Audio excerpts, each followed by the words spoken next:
Hey everyone, how's it going? In today's video, I'm going to show you how to fix an issue with the Play Store.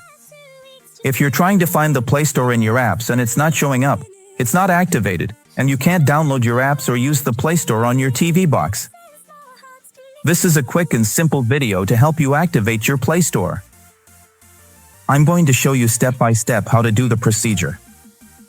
Watch the video until the end, and also leave a like and subscribe to the channel. First of all, here's what you're going to do.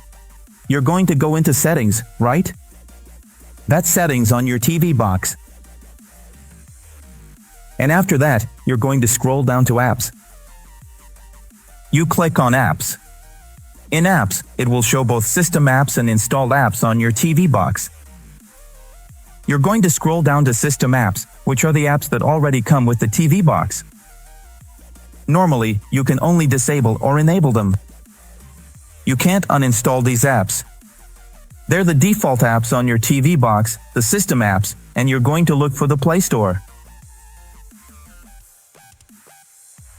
Here, you're going to go into Google Play Store, press OK, and click on Enable if it's disabled.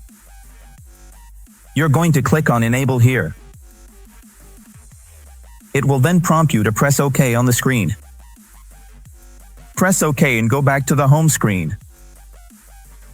To check if it showed up, or if it's enabled or not, if it's available, you go into Apps. Let's look for the Play Store here. It's already showing up for me, and if you want to put it on your home screen so you can access it faster, just click on Add here. Click on Play Store here, and now it's also on my home screen.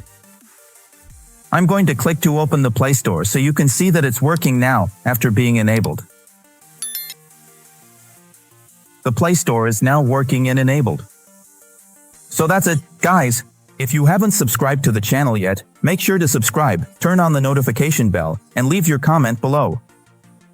Thanks, see you next time, I'm out.